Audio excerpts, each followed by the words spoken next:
Buenas tardes. Reciban un cordial saludo, especialmente de gratitud a Beatriz, a Salvador, a mi compañera Ana María y a todas las personas que han aceptado la invitación para este momento académico que procura transmitir información para un cambio. En el auditorio encuentro personas que han estado trajinando conmigo y transitando por el camino de la salud desde hace muchos años. Unos compañeros de trabajo, otros han sido mis profesores, otros mis alumnos, y celebro que estén aquí. Me complace verlos, ya formados como especialistas. Otros amigos del sector. Regeviro, buenas tardes. Y a todos nos convoca un objetivo común, y es un interés general superior: la salud de las personas en este país. Entonces vamos a tratar de aprovechar el tiempo en dos sentidos principalmente. Entender qué pasó aquí, qué pasó el 19 de junio de este año, fecha que es trascendental e imborrable y que debe marcar el inicio de una serie de transformaciones en nuestro país, con fines absolutamente benéficos. Y también nos repartimos con Ana María, siempre que estamos en reuniones coincidentes, ahora desde mi rol como superintendente y ella como una gran activista del conocimiento de la reforma, escenarios informativos que vamos a tratar de llevar de la mejor manera posible para que haya no solamente entendimiento, sino comprensión de lo que vamos a decir. Yo voy a cometer un acto de atrevimiento, pero también de caballerosidad. La persona que está en la mesa, además de Beatriz y de Salvador, es una persona que se ha transitado el país de extremo a extremo. Ana María Soleivi, transmitiendo información, conocimiento acerca de un sueño que es posible que todos podamos tener como realidad. Yo pido para ella un aplauso, por favor.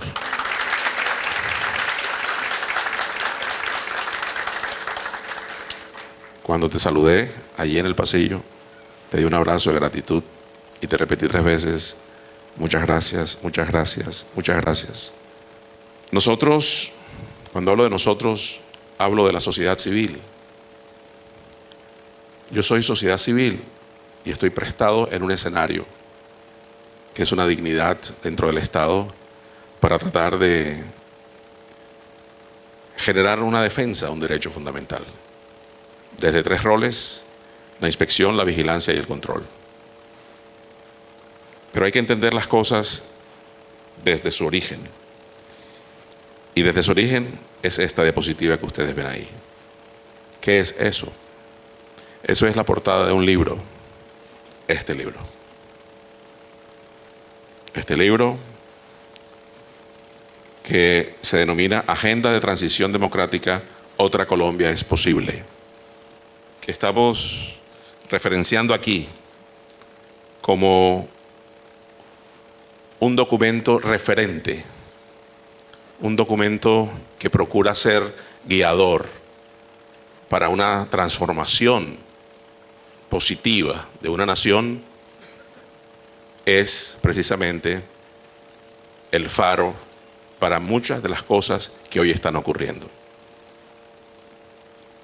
Dentro de los capítulos que tiene este libro, y que ustedes lo ven allí, hay uno que es el número 3, el que aborda precisamente el tema que hoy nos tiene aquí reunidos: el derecho a la salud y el desarrollo del mismo, a partir de un marco legal vigente, un marco legal de carácter estatutario y por lo tanto definidor de un ámbito de un derecho fundamental, como es la Ley 1751 del 2015. Ley que no tiene ningún segmento para ser aplicados de carácter optativo ni discrecional, sino que todo su contenido es de obligatorio cumplimiento. Pero que pareciera que algunos de los actores que hoy intervienen en el sistema se abrogan una propiedad que no la tienen, y es considerar que pueden aplicar parcialmente el contenido y escogen qué partes de ella no la aplican. Yo voy más allá y digo que algunos apartes de esta ley que le dio a todo habitante en este país el derecho a la salud, algunos apartes no han sido estrenados por algunos actores del sistema. Y esto no puede ser posible. Y esa propuesta de reglamentación y desarrollo de esa ley estatutaria tuvo unos autores que venimos trabajando hace años. Si ustedes recuerdan, hay una sentencia icónica del Tribunal de la Justicia colombiana que defiende los derechos, que es la Corte Constitucional. Ubíquense en el año 2008. Y ahí los magistrados de ese alto Tribunal de la Justicia colombiana generó una sentencia referente, la sentencia 1060 del 2008, que inmediatamente generó, a partir del alto tribunal, una comisión de seguimiento a dicha sentencia. Una comisión de seguimiento que es un órgano consultor y asesor de la Corte. Y allí, desde ese año, se ha venido trabajando un ideal de lo que debe ser el sistema de salud colombiano.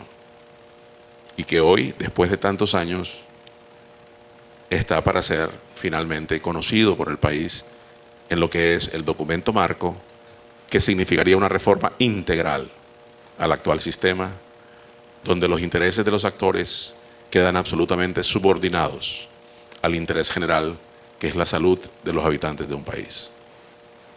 Así las cosas, ustedes ven ahí quienes escribimos este documento, y el presidente Petro ha confiado que ideólogos con experiencia y academia tenemos la capacidad de llevar a cabo la transformación en el sector. Y ustedes ven primero ahí a Carolina Corcho, quien es la actual ministra. Igualmente aparece Néstor Álvarez, defensor de los derechos del paciente. Aparece Sergio Izaza, presidente de la Federación Médica Colombiana. Aparece Francisco Rossi, recientemente designado director del INVIMA. Igualmente Félix Martínez, próximo a posesionarse como director de la ADRES. Está Luis Alberto, al que hicieron referencia en la introducción, que es el actual viceministro de Protección Social. Y estoy yo en el escenario de la Inspección, Vigilancia y Control. Entonces, esto no es nuevo, como lo dijo alguien ahorita. Esto tiene historia. Pero la historia hay que respetarla. No como ha venido ocurriendo a partir de estrategias concertadas y articuladas, sistemáticas de desinformación por parte de quienes se sienten amenazados por lo que puede ser colocar en primer lugar el interés general por encima de los intereses particulares de algunos actores. Mediante una estrategia de una matriz de desopinión mentirosa e infundamentada, tratan de generar confusión, distorsión y pérdida de credibilidad en un discurso que se mantuvo y ganó el 19 de junio. Cuando colombianos atravesaron a lomo de yegua y en canoa el territorio de este país para depositar de manera confirmatoria: no queremos más de esto. Queremos un cambio. Y en los partidos donde en el deporte no se establece un empate posible, solamente caben dos condiciones: una victoria y una derrota. Y los que pierden tienen que saber perder. Pero la nobleza de los ganadores está en hacer partícipes del beneficio a los derrotados. Y eso es lo que se está haciendo. Pero dejen trabajar. Por favor, dejen trabajar. Y tal como lo va a explicar posteriormente Ana María, tratamos de resumir en 10 puntos lo que debería ser el sistema ideal de salud para un país, visto el componente de salud como un derecho, más que un servicio y nunca como un negocio. Como un derecho, más que un servicio y nunca un negocio. No cabe el mercantilismo en el sector salud. Así las cosas, estos 10 puntos empiezan a presentarse de la siguiente manera. Los primeros 5 puntos que vamos a presentar hacen referencia desde lo técnico, desde lo académico, porque es que la sociedad civil también tiene academia y tiene tecnicismo. Y el primer punto es el de determinantes sociales de la salud. Algunos estudiantes que aquí veo deben recordar cuando les hablé de Marc Lalonde. Ahí está Maura y se tiene que acordar. Hoy gerente de un hospital, crecimiento innegable de su proceso profesional. Y de esta universidad además. Así es.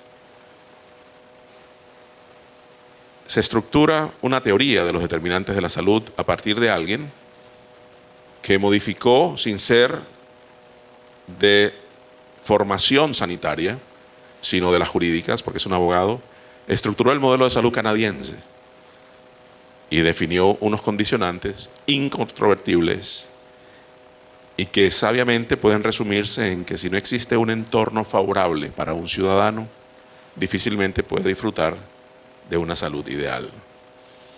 Y entonces esos determinantes que han sido muy bien definidos a nivel internacional, que son 14, también han sido refrendados mediante sentencia de la Corte en otra subsiguiente, para que sean no solamente conocidos, sino entendidos y abordados en Colombia. Por eso, inicialmente, el presidente Petro aborda 2 determinantes iniciales, y son nutrición y agua potable. Un pueblo cuya niñez está desnutrida no puede esperar de esa población infantil hoy, madura mañana, ni intelectualidad ni productividad. Hay que intervenir esa situación. Pero tampoco puede ser posible que nuestro país en algunas zonas todavía esté sin agua potable, factor indispensable para garantizar estándares mínimos de salubridad. El segundo punto es que hay que establecer un ordenamiento estructural y funcional para lo que se pretende dentro de una reforma. No podemos procurar unos logros que se pretenden desde la lógica de este pensamiento que tenemos a partir de una estructura que no es compatible. Es como si quisiéramos meter un círculo dentro de un triángulo. Entonces hay que generar la estructura correspondiente en los diferentes comportamientos que están dentro de un sistema bien definidos: el organizacional, el financiero, el de prestación de servicios y el de satisfacción de los usuarios. No cabe ese círculo dentro del triángulo. Y después le decimos por qué. Los puntos 3 y 4, relacionados entre sí, tienen que ver con el talento humano del sector. Uno de sus principales activos y tal vez uno de los menos tenidos en cuenta.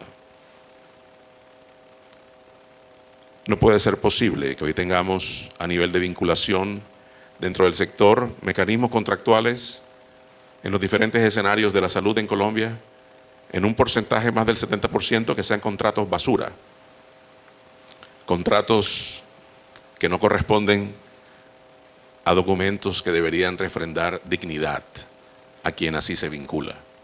Carecen de seguridad social, no tienen posibilidad de protección y tienen que asumir de su propio pecunio, quien así es vinculado, factores de protección que deberían ser brindados a través de una forma decente de vinculación contractual. Por eso se pretende garantías laborales justas, dignas y estables, condiciones nada presentes en el sistema actual. Y todo eso en sintonía con lo que estableció el artículo 18 de la Ley Estatutaria de Salud.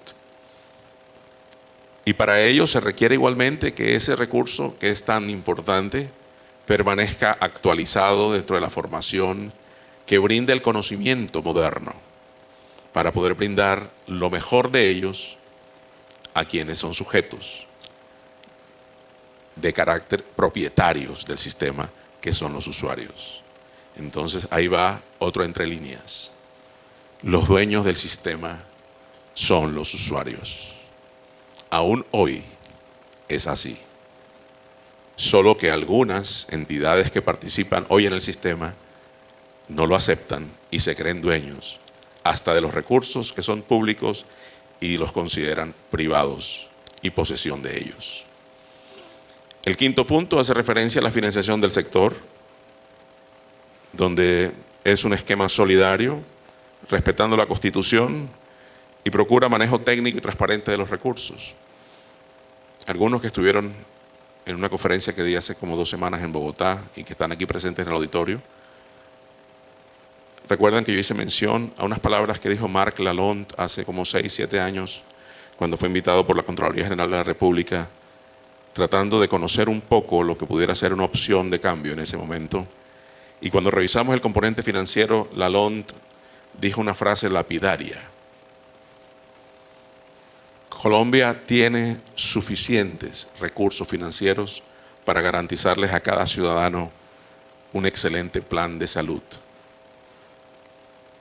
además de integral completo, pero carece de suficiencia ética para el manejo de los mismos.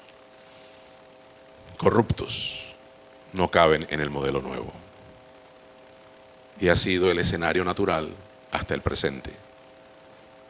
Entonces, tenemos un portafolio o un dossier completo de actividad delictiva, con todo tipo de carteles: cartel de medicamentos, cartel de la hemofilia, cartel de los elementos ortopédicos, carteles de todo tipo. Por eso hay que generar un componente técnico y transparente en los recursos, y para ello se preserva una condición, y es que los recursos de la salud son públicos, pero se honran en su manejo y destinados están para la atención en salud, y esa destinación, que es constitucional, se preserva, se respeta y se defiende. Hoy vemos cómo grandes conglomerados se asustan por las versiones que se dice que el sistema de salud actual no va a seguir. Yo aún no me atrevo a decir ese tipo de frase, porque el Congreso de la República es el que va a decidir qué pasa y qué no pasa. Pero hoy tenemos un escenario donde tenemos una mortalidad evitable diaria y frecuente. Tenemos personas que se creen protegidas y aseguradas y solo están afiliadas, que es distinto. Y entonces yo invito, dentro de la racionalidad de la madurez de los que estamos aquí presentes, a que no se dejen engañar con discursos baratos que quieren imponer desde la orilla perdedora. Por ejemplo, quieren volver sinónimo palabras que no lo son.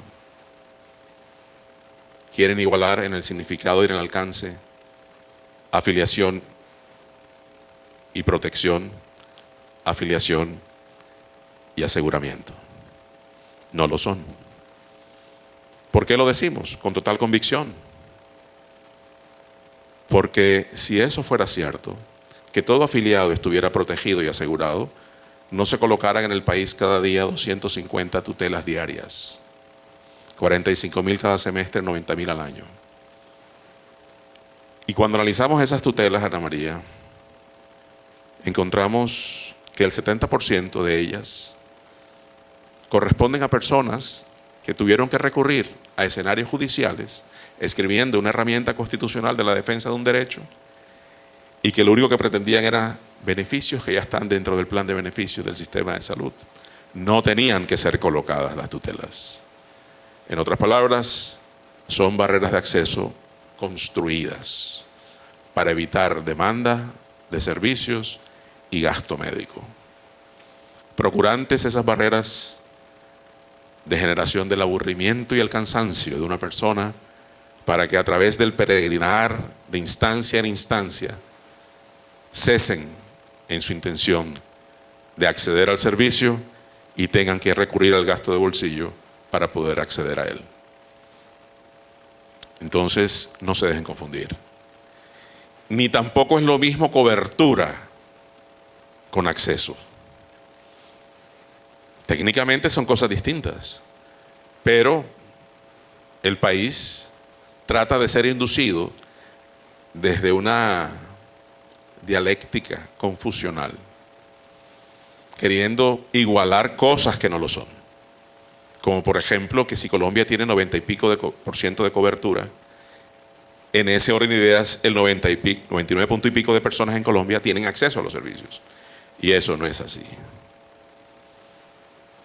Hoy escuchaba yo a una médica que decía que la despidieron de su escena laboral porque trataron de imponerle la cuantía de gasto en la formulación traducida en el número de medicamentos a formularse, porque si no pierde rentabilidad la empresa aseguradora. Eso claramente impide el acceso, aunque esté cubierta con un carnet en afiliación. Sexto punto, red de hospitales públicos. Muchas personas en nuestro país no tienen ni siquiera casa propia. Lo único que tienen es su hospital. Por eso todos aquellos que inducen, permiten y celebran la liquidación de un hospital público no tienen derecho a hablar que quieren la salud de la población. ¿Cómo se liquida un hospital público cuando es la fuente de atención, de protección y vida de un ciudadano que por su carácter pobre y vulnerable lo único que tiene es eso? Pero detrás de eso hay muchos intereses y no lo vamos a permitir. No va a haber más liquidación de hospitales públicos.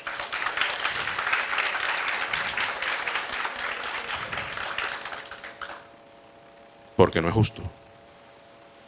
Y ahí me detengo para decir dos cosas más. Ya ha habido suficientes errores históricos como para permitir otros nuevos. Y segundo, los que se lucraron con esa estrategia, guarden lo que se ganaron. Pero más no va a haber. Sistema público de información en salud. Este es un sistema de información que es opaco y gris, donde ese tipo de condición nada clara induce a la corrupción, a la desinformación y a que se den todos los actos vandálicos que hoy se dan. En el sistema bancario, cualquier tipo de transacción, por mínima cuantía que sea, queda registrado, identificable, soportable, en línea. Aquí tenemos condiciones como que detrás de un factor numérico, dependiendo del actor, así es el reporte. Una cifra dicen las aseguradoras que deben a los prestadores. Otra cifra dicen los prestadores que le adeudan las aseguradoras. Otra cifra dicen los entes territoriales que las aseguradoras le adeudan a los prestadores. Otra cifra reportan a los entes de control las aseguradoras que tienen como deuda a los prestadores, y otra cifra reportan los prestadores frente al mismo tema. Por eso se requiere un sistema único de información, pero que sea público. No un sistema de información que esconda las transacciones, donde cada colombiano pueda acceder libremente al conocimiento de cómo se maneja su dinero. Es que el dinero no es de las aseguradoras. El dinero es de todos los colombianos, por lo tanto es de carácter público. Y cada uno de nosotros tiene derecho a saber cómo se usa el dinero, para dónde coge, cuándo se transfirió, entre qué actor se transfirió. Es lo mínimo. Y a veces las actuales entidades que administran los recursos consideran que son propietarias de ellos. Y eso no es así. Ellas han actuado como depositarios de confianza y de recursos, pero en administración. Solo que han defraudado a los dueños de la plata. Y a los dueños de la plata los consideran ciudadanos que deben someterse al manejo que ellas le dan al recurso que es de los ciudadanos. Nosotros, y es el punto 8, de acuerdo con el artículo 23 de la ley estatutaria, vamos a defender la soberanía colombiana. No puede ser posible que solamente en algunas ocasiones los que tienen la posibilidad adquisitiva son los que disfrutan del medicamento prescrito aún dentro del sistema, porque lo califican como pendiente de entrega y como pendiente de entrega se queda. El 9º punto es el que hace referencia a la entidad que yo lidero: inspección, vigilancia y control del sector. No puede continuar como venía la superintendencia, nombrando interventores y liquidadores bandidos. No cabe la corrupción aquí. No puede ser posible que se generen respuestas a los requerimientos, peticiones, solicitudes de la comunidad, y cuando se dan las respuestas llegan ya cuando el paciente está sepultado. Tiene que ser proactiva y oportuna en la respuesta a la superintendencia. Pero ya les vamos a explicar por qué es que ocurre esto. Porque no existe una posibilidad real de confiabilidad en lo que no se cree. Hay que creer para tener confianza. Por ello, no será posible nada de esto si no se deroga toda normativa que vaya en contravía de esto, que es el punto 10. Todo lo que vaya en contravía de la ley estatutaria no puede seguir vigente en el ordenamiento jurídico colombiano. Ese es el escenario de los 10 puntos. Este es un escenario académico, no estoy haciendo proselitismo, porque además no lo hago. Simplemente lo que se está enunciando es un marco de decálogo de lo que es una estructura de un proyecto de ley, que resumo en 5 puntos lo que ustedes ven ahí. El primer punto ya es una respuesta que próximamente en el mes de noviembre lanza el presidente Petro, aquí cerquita de Barranquilla.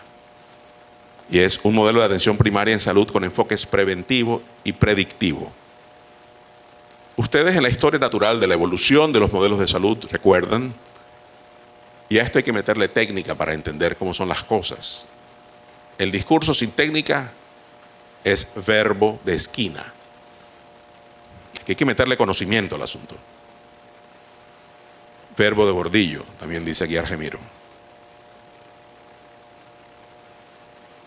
Modelo caritativo, después curativo, después preventivo. En Colombia todavía no estamos en ese siquiera. Y ya se habla del modelo predictivo. No solamente evitar la enfermedad, sino conocer qué va a padecer alguien para intervenirlo, para que exista productividad e intelectualidad de esa persona cuando se le identifica la posibilidad de padecer una enfermedad futura. ¿De acuerdo?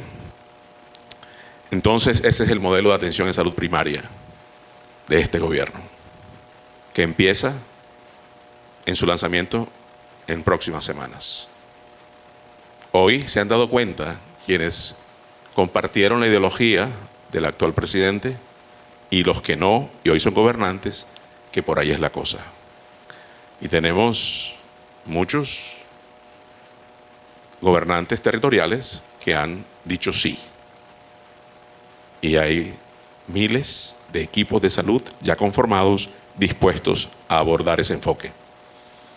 El Sistema Único de Información Público e Integrado que ustedes acaban de referenciar, exige de una reforma integral al sistema.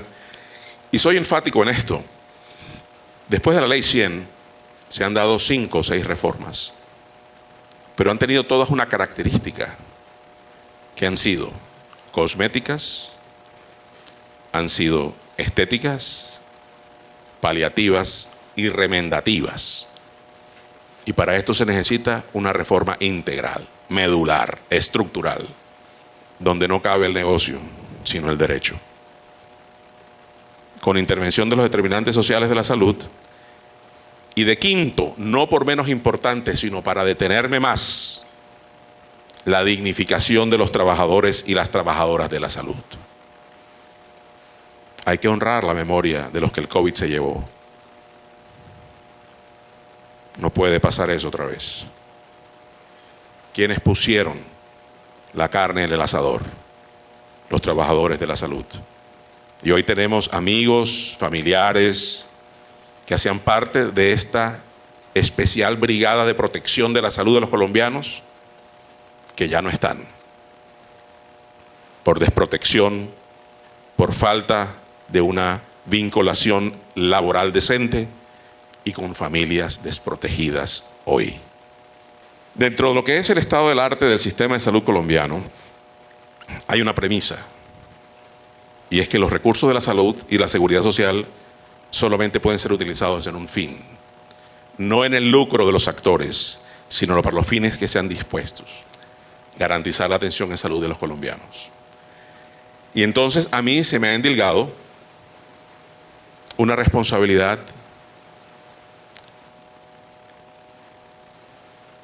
que a veces se ventila en algunos escenarios como de franca prevención por aniquilar ciertos actores del sistema.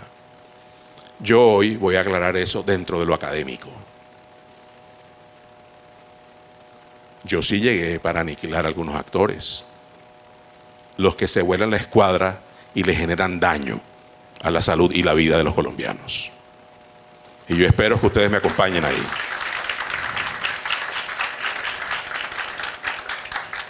Y les voy a mostrar que yo no llegué para aniquilar a las EPS, porque ellas se vienen aniquilando solas.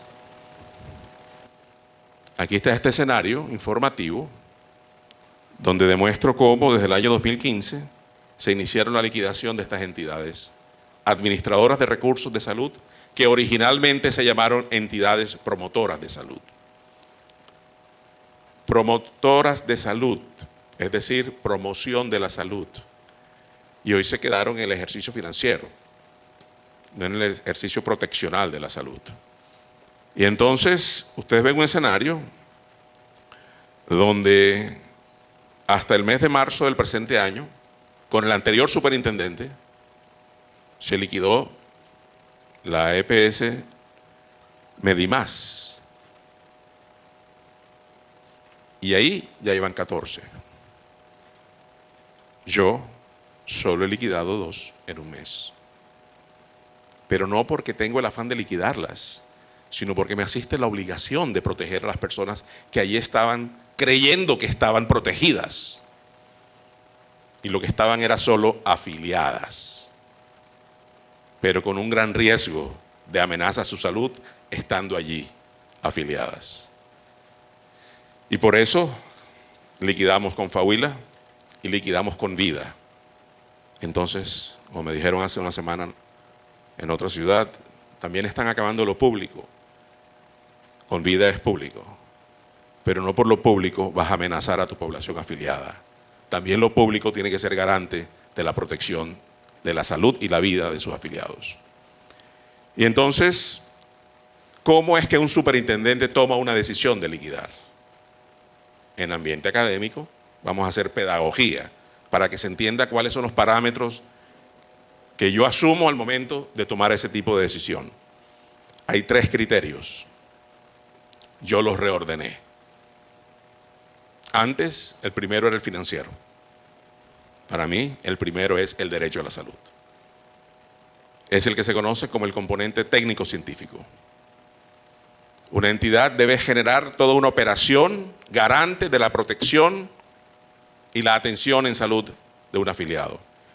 Porque es que recordemos que una entidad que administra recursos en salud recibe dos tipos de recursos a partir del sistema. Lo que se conoce como una unidad de pago por capitación, que es la unidad moduladora financiera del sistema, con dos tipos de usos. Una inicial, que es para atender el siniestro, es decir, cuando la persona se enferma, y otra que es para mantener a una persona sana, y que es la que se conoce como unidad de pago por capitación para la promoción de la salud y prevención de la enfermedad. Entonces, la función de una entidad administradora es invertir en su población esos recursos, no que se vayan directamente al PIG como utilidad sin haber sido consumados. Y entonces, tenemos hoy esos factores que allí se presentan que determinan que una entidad no garantiza el derecho a la salud. No tienen oportunidad en la atención, no tienen pertinencia en sus servicios, no hay acceso para las personas, no hay redes disponibles para atención de pacientes y empiezan a peregrinar. Igualmente, no hay gestionamiento del riesgo poblacional, que es fundamental, que es la caracterización del riesgo en una población para tomar las medidas protectoras cuando las personas están sanas y cuando se enferman, intervenir. Pero también hay cierres de servicios porque este ciclo perverso conlleva a un ejercicio donde la persona no puede ser atendida porque le cierran el servicio porque no le pagan a quien le prestaba el servicio. Y sigue la proliferación de efectos negativos. Bien, cuando una entidad no puede cumplir con garantizar el acceso a los servicios de salud de su población, no puede seguir funcionando. Y si a eso además le agregamos el componente financiero, y hay unos indicadores financieros clásicos, que los que saben de finanzas saben que una entidad que no tiene un patrimonio adecuado, que no tiene un capital mínimo, que no tiene un régimen de inversiones definido y viable, no puede seguir funcionando.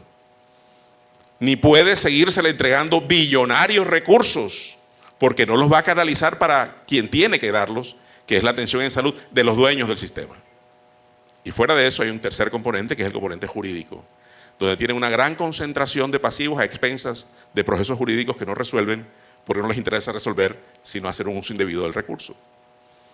Se dan fenómenos interesantes, donde existe una gran capacidad de manejo del recurso, pero no para inversión en salud de la población. Ahí está el mapa. Los círculos indican el tipo de EPS, el régimen contributivo, el régimen subsidiado, los que hacen un mix de contributivo con subsidiado, las EPS indígenas y las adaptadas, que son dos ferrocarriles nacionales y empresas públicas municipales. Y tenemos en cuentas por pagar, en el grupo de las del régimen contributivo, que tiene una masa poblacional afiliada de casi 21.5 millones de personas, casi 10 billones de pesos de deuda. No estoy metiendo aquí las deudas de las EPS en liquidación, que es otro tema. Nos vamos al régimen subsidiado y casi tienen 5 billones de deuda. Y ahí se agrupan alrededor de 10 millones de afiliados. Y así vamos desagregando.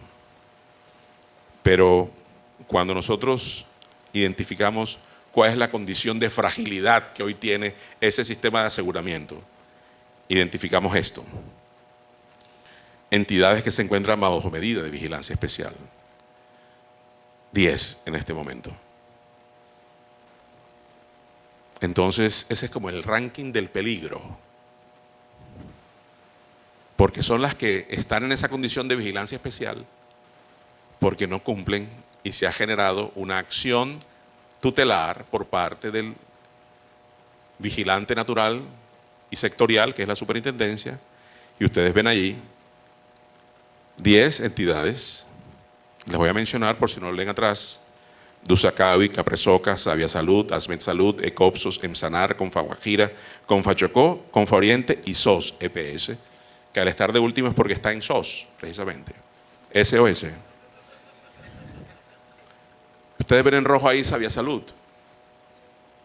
que vencía su medida de vigilancia especial la semana anterior y yo he decidido prorrogarla, pero con un término de tiempo no usado rutinariamente en esas medidas. Siempre eran a 6 meses y a 1 año. Este es a 4 meses. Entonces el gobernador Aníbal Gaviria me dijo que vamos a sacar la casta en esos 4 meses. Yo le dije, saque también la plata.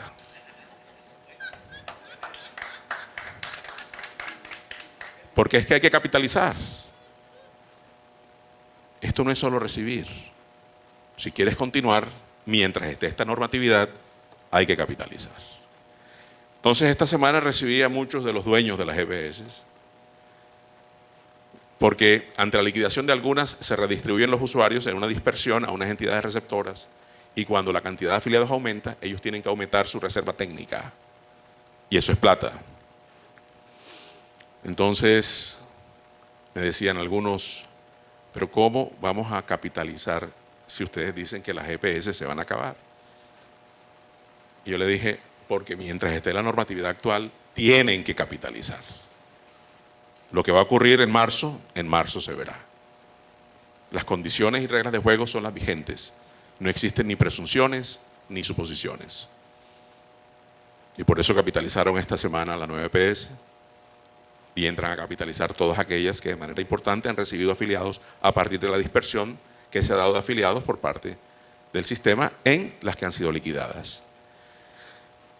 Voy a tratar de ser más pedagógico visualmente en el escenario del estado del arte, de la condición financiera de las administradoras de recursos, que tienen una condición en lo que tiene que ver con la recepción del recurso financiero que da el sistema. La entrega del recurso financiero que ellas reciben es más cumplido que novio feo. El novio, si la cita es a las 6, llega a las 6 menos cuarto, por temor a que llegue un tipo bien parecido y se lleve a la novia, ¿cierto? O sea, es cumplidísimo. Con ese rigor de cumplimiento se recibe la plata por parte de ellas. Pero la condición de cumplimiento es esta. Solo con 3 indicadores.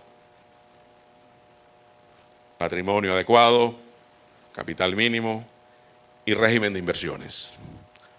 Lo que está en rojo son los que no cumplen. Lo que está en verde son los que cumplen. Busquen 3 líneas verdes para que cumplan los 3 indicadores, solo encontramos 3 de 30.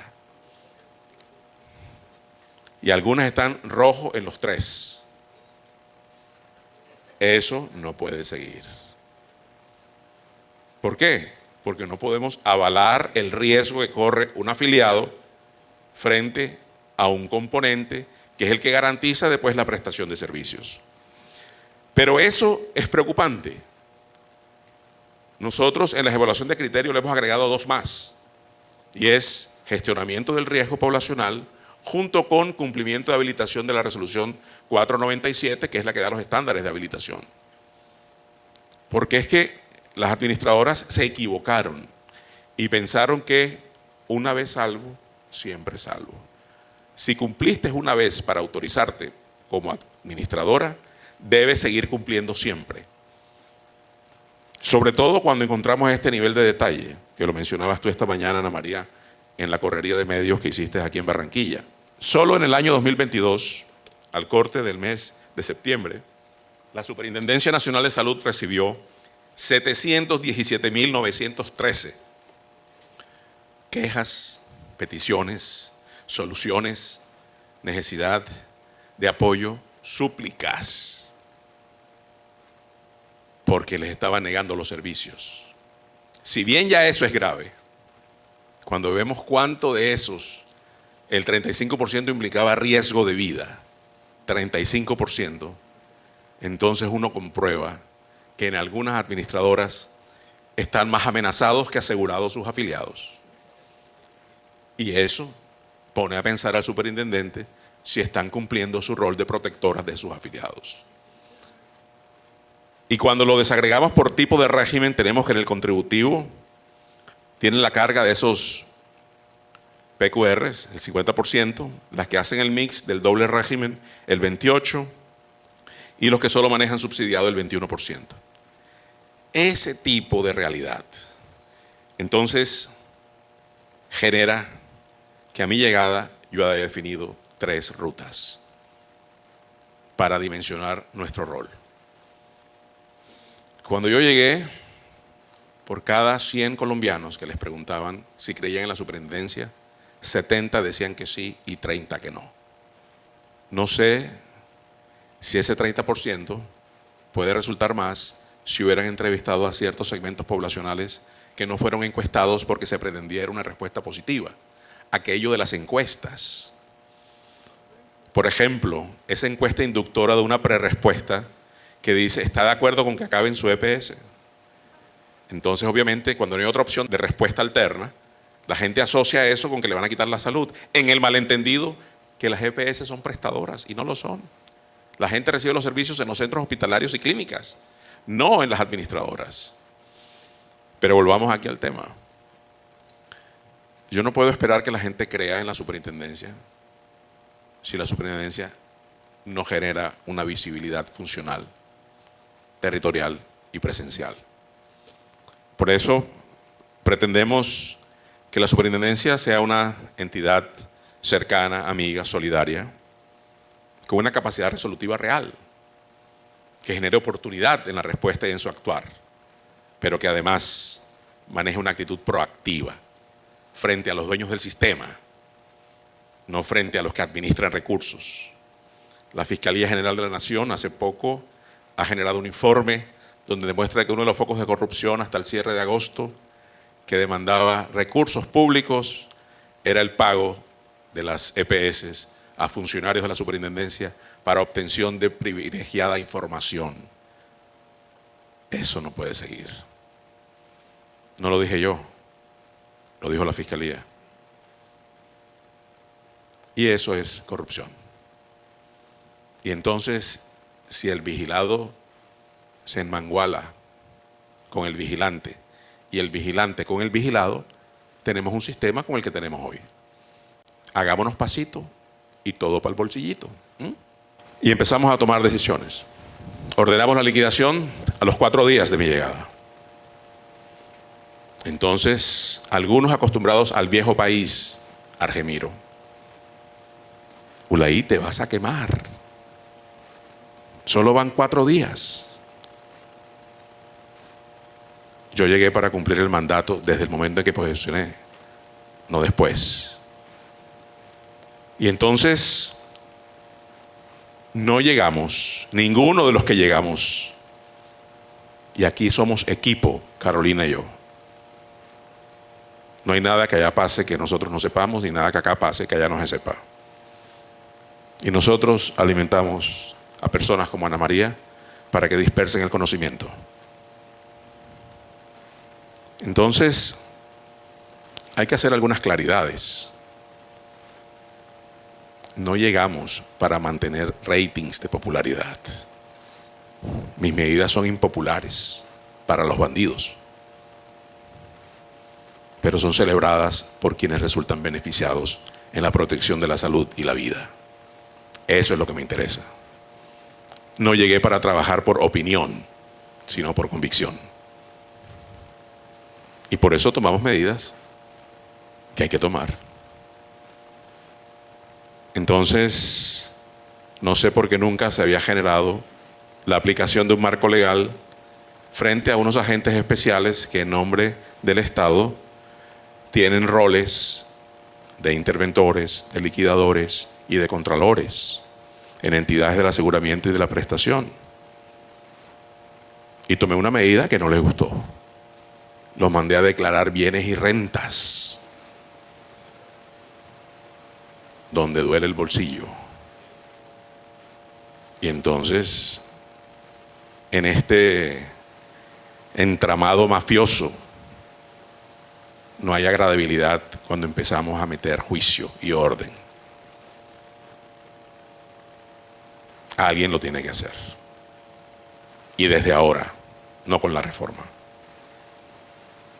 Y eso empezó a darse. Y el martes 11 de octubre, todos pasan al confesionario. Y vamos a revisar no solamente lo que han hecho, sino cómo lo han hecho y el desempeño de ellos. Hay que ser coherente con el juramento que uno hace de defender los principios constitucionales. Y hay que pasar del discurso a la práctica. Y de la comodidad a la intranquilidad, pero por una justa causa. Toda una población espera un cambio. Incluso los que salieron derrotados el 19 de junio. Y por eso se están pegando, sumando. Pero aquí es claro que los negocios son unos y este es un ámbito del derecho. Y por lo tanto la realidad es otra. Cuando llegamos a la Cámara, en el primer momento de mi intervención, que fue a los 6 días de haber llegado, me pidieron en confrontación para ver si me arriesgaba a decir en público lo que antes en privado había sostenido. Y esa es la habilidad del que tiene sinceridad, sostener en lo público lo que en privado se dijo. Y ahí dijimos, ¿qué encontramos? Un sistema de salud fallido. Fallido.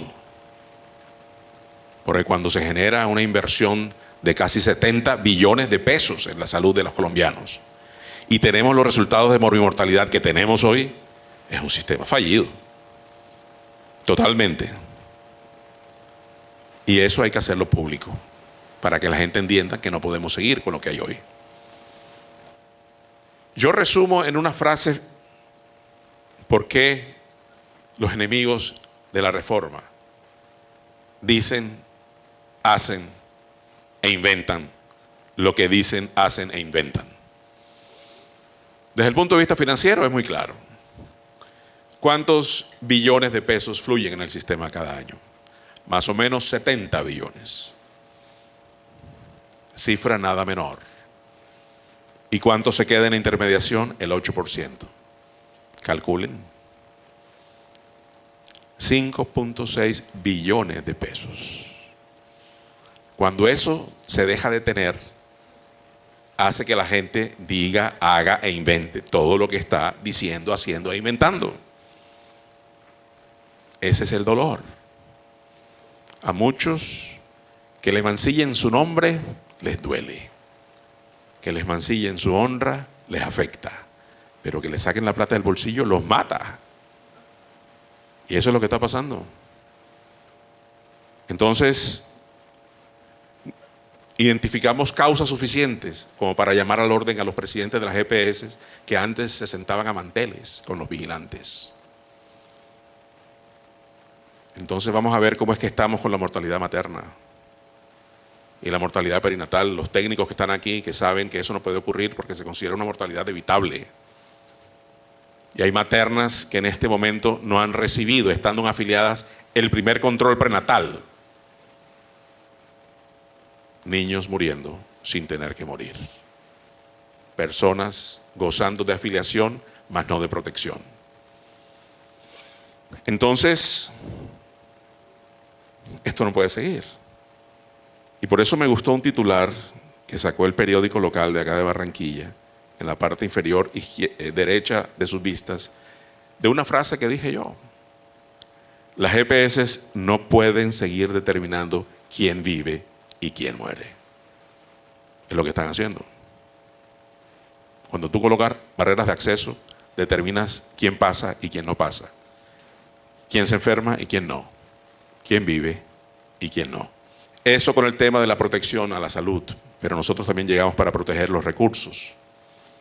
Y en ese orden de ideas, nosotros empezamos a generar la oxigenación pronta de los prestadores a través de acciones conducentes a darle rápida irrigación de recursos a quienes han sido los reales sostenedores del sistema a pesar de los no pagos, que son los prestadores, tanto públicos como privados.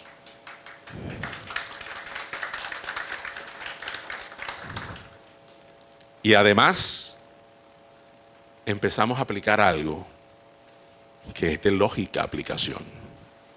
La plata del aseguramiento es para protección de los afiliados, no para fondeo de las administradoras.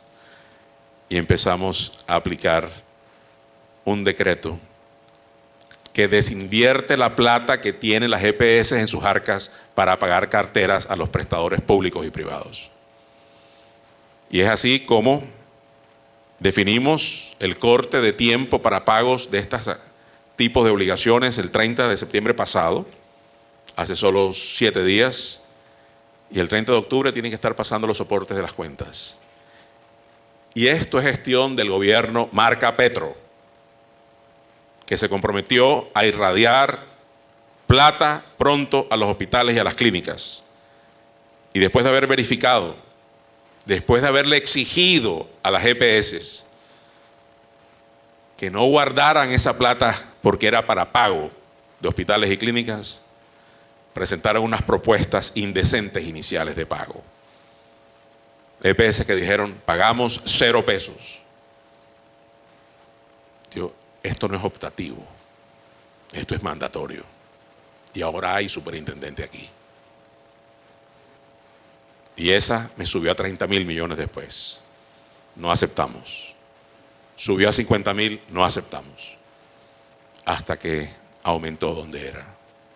Y generamos un resumen, como lo que ustedes van a ver en la siguiente diapositiva, donde resultaron beneficiados, desde el punto de vista del tipo de prestador, una cantidad importante que vamos a resumir en el siguiente cuadro.